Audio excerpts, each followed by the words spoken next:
ద్వితీయోపదేశకాండము 14వ అధ్యాయము.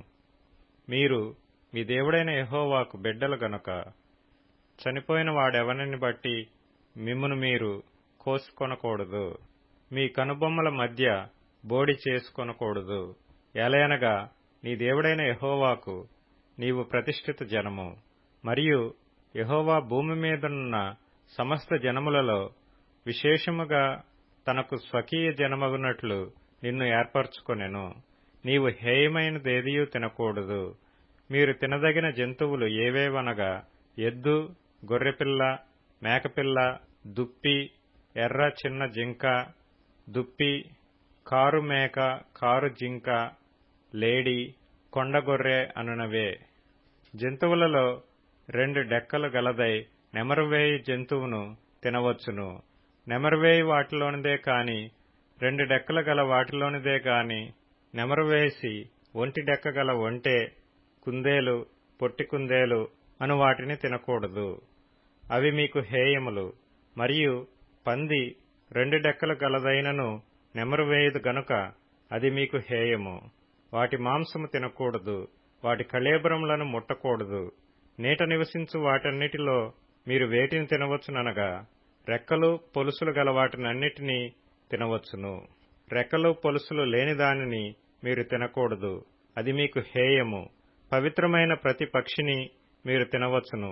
మీరు తినరానివి ఏవనగా పక్షిరాజు, పెద్ద బోరువ, క్రాంచు పక్షి, పిల్లిగద్ద, గద్ద, తెల్లగద్ద, ప్రతి విధమైన కాకి, నిప్పుకోడి, కపిరిగాడు, కోకిల, ప్రతి విధమైన డేగ, పైడికంటె, గుడ్లగూబ, హంస, గూడబాతు, తెల్లబందు, చెరువు కాకి, చీకుబాతు, సారసపక్షి, ప్రతి విధమైన సంకుబుడి కొంగ, కుకుడుగువ్వ, గబ్బిలము అనునవి.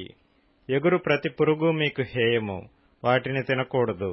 ప్రతి విధమైన ప్రతి పక్షిని తినవచ్చును. చచ్చిన దానిని మీరు తినకూడదు. నీ ఇంటనున్న పరదేశికి దానిని ఇయ్యవచ్చును. వాడు దానిని తినవచ్చును. లేక అన్యునికి దాన్ని అమ్మవచ్చును. ఏలయనగా నీ దేవుడైన యెహోవాకు నీవు ప్రతిష్ఠిత జనము. మేకపిల్లను దాని తల్లిపాలతో వండకూడదు.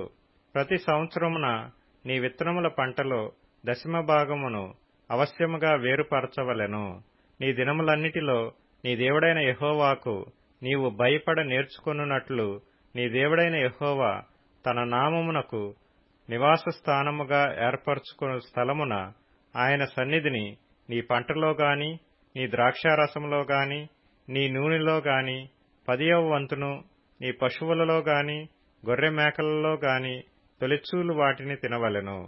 మార్గము దీర్ఘముగానున్నందున, అనగా యెహోవా తన నామమునకు నివాస స్థానముగా ఏర్పరచుకొను స్థలము మిక్కిలి దూరముగానున్నందున నీవు వాటిని మోయలేని ఎడల నీ దేవుడైన యెహోవా నిన్ను ఆశీర్వదించునప్పుడు వాటిని వెండికి మార్చి ఆ వెండిని చేతపట్టుకొని నీ దేవుడైన యెహోవా ఏర్పరచుకొను స్థలమునకు వెళ్లి, నీవు కోరు దేనికైనను, ఎద్దులకేమి, గొర్రెలకేమి, ద్రాక్షరసమునకేమి, మద్యమునకేమి, నీవు కోరు దానికి ఆ వెండినిచ్చి అక్కడ నీ దేవుడైన యెహోవా సన్నిధిని భోజనము చేసి నీవును నీ ఇంటివారును నీ ఇంట నుండు లేవీయులను సంతోషింపవలెను.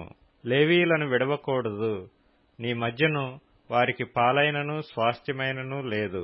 నీ దేవుడైన యెహోవా నీవు చేయు నీ చేతి పని అంతటిలోనూ నిన్ను ఆశీర్వదించున్నట్లు 3 సంవత్సరములకు ఒకసారి ఆ ఏట నీకు కలిగిన పంటలో 10వ వంతంతయు బయటకు తెచ్చి నీ ఇంట ఉంచవలెను. అప్పుడు నీ మధ్యను పాలైనను స్వాస్థ్యమైనను లేని లేవీయులను, నీ ఇంటనున్న పరదేశులను, తండ్రి లేని వారును, విధవరాండ్రును వచ్చి భోజనము చేసి తృప్తి పొందుదురు.